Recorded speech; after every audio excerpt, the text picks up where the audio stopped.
हम तो कह रहे हैं 100 दिन क्यों, 125 दिन भी क्यों, आप तो दो ना 365 दिन में जब चाहो जब काम ले यार, ये क्या बात है। ये तो मोदी जी आए थे उस समय तय कर दिया था कि ये मैं इसको ताबूत बनाऊंगा और मैं ढोल पीटूंगा इसका कि ये यूपीए सरकार ने गलती बहुत बड़ी दे रहे हो, 281 रुपये है और आप आज भी न्यूनतम मजदूरी नहीं दे रहे हो।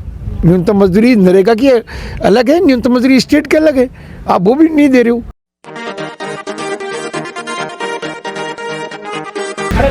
देश में नरेगा से जी राम जी, ये कानून में जो बदलाव किया गया है नरेगा योजना को लेकर, इसको लेकर पूरे देश भर में विरोध के स्वर मुखर हैं। खास बात यह है कि नरेगा की जो शुरुआत हुई थी, पूरे देश में जो कानून लागू हुआ था, उसके लिए सबसे पहले राजसमंद जिले के भीम क्षेत्र में इसकी आवाज़ बुलंद हुई थी। इसके लिए मुख्य रूप से मजदूर किसान शक्ति संगठन MKSS यहाँ से मुख्य रूप से आवाज़ उठी और वही आवाज़ बाद में केंद्र तक पहुंची। फिर केंद्र सरकार ने उस पर नरेगा एक्ट लागू किया और उसी के तहत पूरे देश भर में लोगों को रोज़गार मिल रहा है। आज उस कानून में जो बदलाव किया गया है, उस बदलाव को लेकर पूरे देश भर में विरोध के स्वर मुखर हुए हैं और अब वही जो मजदूर किसान शक्ति संगठन भी खुलकर विरोध में उतर आए हैं। आज देवगढ़ में बड़ा आंदोलन हुआ जिसमें कांग्रेस के साथ ही मजदूर किसान शक्ति संगठन से जुड़े कार्यकर्ता भी थे और आम लोग इस आंदोलन में सड़क पर उतर आए। अभी हमारे साथ में MKSS के कार्यकर्ता शंकर सिंह जी हमारे साथ में हैं, जो लंबे समय से इस एक्ट को लेकर भी संघर्षरत रहे हैं, क्षेत्र में लगातार एक्टिव रहे हैं। उनसे जानते हैं कि आखिर ये जो सरकार ने बदलाव किया है, इस बदलाव को लेकर वो कैसे देखते हैं, वो क्या सोचते हैं। शंकर सिंह जी, बहुत बहुत पहले तो बधाई हमारे साथ में जुड़ने के लिए। और अब जो मुद्दा पूरे देश भर में गरमाया हुआ है इस एक्ट को लेकर, आप कैसे देखते हैं। ये 26 करोड़ लोगों के जॉब कार्ड है इस देश में, तो बहुत बड़ी संख्या है। उसमें से 13 करोड़ सक्रिय हैं, तो 12-13 करोड़ सक्रिय जॉब कार्ड हैं जो काम मांग रहे हैं, काम ले रहे हैं। आप 100 दिन भी नहीं दे पा रहे हो। आप अगर राष्ट्रीय एवरेज देखो तो 7% लोगों ने 100 दिन पूरे किए हैं और 50% लोग भी 100 दिन पूरे नहीं कर पाए। ये एवरेज है, ये एवरेज है। तो अच्छा, नरेगा एक इतना सुंदर कानून है जिसमें ये कह रहे हैं कि इस देश में ग्रामीण क्षेत्र में रहने वाला कोई भी व्यक्ति जॉब कार्ड बना सकता है, वो काम मांग सकता है। उसको काम मांगने में 15 दिन में उनको काम दिया जाएगा, काम नहीं मिलेगा तो बेरोजगारी भत्ता दिया जाएगा। तो वो सारे सिस्टम है उसमें। और अगर आपका पेमेंट डिले होता है तो आपका कंपनसेशन मिलेगा। तो मतलब सुंदर सा एक कानून बना हुआ है। पूरी 100% लेबर पेमेंट की जिम्मेदारी केंद्र की। अब उन्होंने, जब मोदी जी आए 2014 में, तो आप अगर एक 15-16 का देखोगे जो पार्लियामेंट में उन्होंने भाषण दिया था, 2 मिनट का ही है, उन्होंने कहा क्या कि ये यूपीए सरकार कांग्रेस की भूल है, खड्डे खुदवाना, ये खड्डे खुदवाना भूल है। और उसी खड्डे खुदवाने ने कोरोना में जब पूरा देश अंदर था तब उन्होंने कहा था कि नरेगा को चलाओ, और तब लोग नरेगा में जा रहे थे और उनको सबको कह रहा था अलग अलग चौकड़ी खोदो, अलग अलग रहो, कोरोना है, कोरोना है। अरे आप सब मकानों में थे और उस समय ये घर चला रही थी।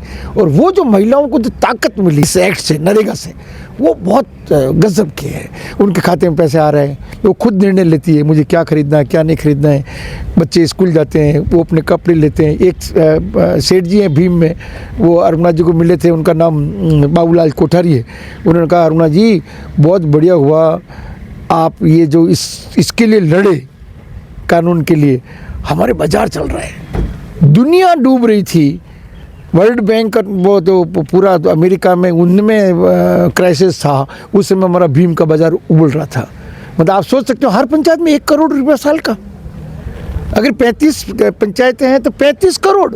बिल्कुल। तो वो पैसा कहाँ जाएगा। नरेगा मजदूर के पास जब पैसा आता है तो वो सीधा बाजार में जाता है। बड़े लोगों के पास पैसा आता है तो वो उनका कुछ खरीद लेते हैं, प्लॉट खरीद लेते हैं, कुछ सोना खरीद लेते हैं, कुछ गाड़ियाँ खरीदेंगे। यहाँ तो वो हल्दी मिर्ची धनिया अपना घर चलाने का, साग सब्जी लेते हैं, बच्चों के कपड़े लेते हैं, ये सब करते हैं। उसने कहा कि मेरे यहाँ तो पायजेब भी लेने के लिए, मतलब मेरे यहाँ सोना चांदी आज तो बड़ा मुश्किल हो गया कि मैं आज तो 4 लाख। आपको लग रहा है गाँव में अभी भी, जो खास तौर से आपने बताया, अभी खड्डे खोदने की ज़रूरत है, इस तरह के कच्चे कार्य की गाँव में लोगों को रोजगार की। ये आप विकास के मॉडल को अगर इस लेवल पर नहीं देखोगे, खड्डे खोदने से हमारी ज़िंदगी जुड़ी हुई है। हमारी फसल उगती है। हम नहीं, अभी जो भाजपा का तो ये कहना है कि रोजगार की जरूरत ही नहीं है लोगों को, इसलिए हाँ, तो उनको भूखा मरने के लिए छोड़ दो, उनको फिर आप पलायन करो। आप मजदूर मंडी में जाके आप कभी भी किसी भी शहर में चले जाओ, आप वहाँ मंडी में इतने मजदूर आके अपने आप को बेचते हैं एक एक दिन के लिए।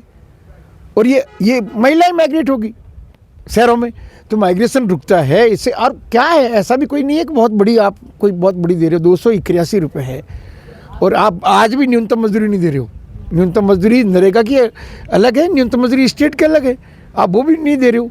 लेकिन फिर भी जो भी आ रहा है उनके हाथ में आ रहा है और खड्डे खोदने की ज़रूरत है। मुझे लग रहा है कि आज भी है, आज भी गांव में जो आपको विकास दिखता है बाहर, आप फ्लाईओवर, हाईवे, विकसित भारत बड़ा बड़ा देख लोगे, ये ऐसे आपको नज़र आ जाएगा। और वो गांव में जाके देखो यार, आज भी रोड वैसा ही है। भी अगर गाँवों की स्थिति देखें तो गाँव में जैसा आपने बताया कि अभी ज़रूरत है, रोजगार की भी ज़रूरत है, काम की भी ज़रूरत है, लेकिन सरकार ने ऐसा बदलाव क्यों किया, क्या लगता है इसके पीछे? सरकार का तो उसमें थोड़ा जानबूझ के इसको ऐसे लिया है क्योंकि इन्होंने पास नहीं किया। ये सरकार जो अभी है, इनका हाथ का कानून नहीं है। तो अगर पिछली सरकार ने कुछ भी किया, ये तो मोदी जी आए थे उस समय तय कर दिया था कि ये मैं इसको ताबूत बनाऊंगा और मैं ढोल पीटूंगा इसका कि ये यूपीए सरकार ने गलती की, लोगों को इतने साल बाद भी खड्डे ही खुदाएंगे। मैं आपको कह रहा हूँ कि हम गाँव में ये कहें लोगों को, अब आपको क्या जरूरत है खाने की, रोज़ दोनों टाइम क्यों खा रहे हो यार? ये वैसी बात नहीं है क्या? रोजगार उनको कहीं तो करना ही पड़ेगा ना। आप नहीं दोगे तो प्राइवेट में कहीं जाएंगे, वहाँ नहीं मिलेगा तो और कहीं जाएंगे, माइग्रेशन करेंगे। तो इस इलाके में आप अगर ये चीज़ कर रहे हो कि नहीं वो तो सब हो गया, तो मैंने कहा वो तो आपका नज़र में फर्क है। आप जाके देखो, काम तो हर दिन चाहिए, पर उनको हम तो कह रहे हैं 100 दिन क्यों, 125 दिन भी क्यों? आप तो दो ना 365 दिन में जब चाहो जब काम ले हो यार, ये क्या बात हुई? आप काम की गारंटी हम तो यही करेंगे, हर हाथ को काम दो, काम का पूरा दाम दो। अब ये जो संघर्ष है कब तक जारी रहेगा आपके केसेस का मुख्य रूप से? तो हमारे साहब संघर्ष का तो क्या कहें कि हम इस कानून को लाने में हम लोग थे और इस कानून को, इसका कानून का जन्म इस इलाके से हुआ, यहाँ से लोग संघर्ष के लिए लड़े। मैं जिस संगठन का कार्यकर्ता हूँ उसमें अरुणा रॉय है जो उस समय वो कमेटी में भी थी, और ये लड़के हम कानून लाए। एक लाइन हमने लिखी है इस कानून में कि क्या जनता को चाहिए, और इसको बचाने के लिए भी लड़ेंगे। और अब इस समय हम सबके साथ मिलकर लड़ेंगे। जो भी किस स्तर पर अभी संघर्ष चल रहा है इसको लेकर? अब तो हम साइटों पर जा रहे हैं, लोगों को समझाने की कोशिश कर रहे हैं। उनका जो भ्रम है कि भाई नाम बदला है, कि केवल 125 दिन बढ़ा दिए, नाम बदला, मेरे को नाम और 125 दिन की बात नहीं है, उसकी आत्मा ख़त्म कर दी। तो हम कानून को, कॉपी को, उसकी धाराओं को सब फ्लैक्स बना के ले जा रहे हैं, उनको समझा रहे हैं कि आप नहीं लड़ोगे तो आपके हाथ से जाएगा। और ये केवल हम इस इलाके में नहीं करेंगे, अब तो हमें राष्ट्रीय स्तर पे नरेगा मोर्चा बनाया, एक नरेगा बचाओ संघर्ष। तो उसमें राजनीतिक संगठन, सामाजिक संगठन, कोई भी, हम कह रहे हैं कि सब आओ, हम तो सबको खुला निमंत्रण दे रहे हैं। हम आ रहे हैं, हम कह रहे हैं जैसे बात कांग्रेस की नहीं है, बात लोगों के रोजगार की है। तो हम कह रहे हैं कि कांग्रेस आओ, कम्युनिस्ट आओ, ट्रेड यूनियन आओ, हम सबके साथ जुड़ने के लिए तैयार हैं, लेकिन हमें रोजगार गारंटी चाहिए। हमने देखा किस तरह से शंकर सिंह जी ने पूरा स्पष्ट तौर पर कहा है कि किस तरह से पूरे देश भर में इस एक्ट को लेकर विरोध हो रहा है और एमकेएसएस भी इसके लिए डटकर मुकाबला कर रहा है। नहीं, हम कहना चाह रहे हैं कि जो ये वीबी ग्राम जी जो कानून लेकर आए, इसमें एक बिल्कुल सरासर झूठ बोला है कि 125 दिन मिलेगा और आपको मतलब 60 ये 40 का जो सरकार ने किया है, तो ये 125 दिन तो हमारे राजस्थान में पहले से ही लागू था। उस कानून को ठीक से नहीं बनाया उन्होंने, ठीक से लागू नहीं किया, और ये 100 दिन का काम पूरा मिलता नहीं, लोगों को बहुत संघर्ष करके वो लोग ले रहे हैं 100 दिन भी, और उसकी रसीद वगैरह मिलती नहीं। और इन लोगों ने ये 25 दिन का एक झूठा दावा किया है कि हम 125 दिन देंगे, और इस कानून में है कि 12 घंटा तक लगातार मजदूरों को काम करना है, पूरा काम करने के बाद 8 घंटा काम करने के बाद वो घर जा सकते हैं। तो ये मतलब बिल्कुल एक गलती किया है सरकार ने। कांग्रेस के साथ आज देवगढ़ में धरना दिया, विरोध प्रदर्शन हुआ, और आने वाले समय में इसी तरह चरणबद्ध तरीके से अब राष्ट्रीय स्तर पर आंदोलन होगा और लगातार गांव ढाणी में जाकर कार्यकर्ता उन एक्ट की खामियों को बता रहे हैं और लोगों को इस एक्ट के विरोध में जोड़ रहे हैं।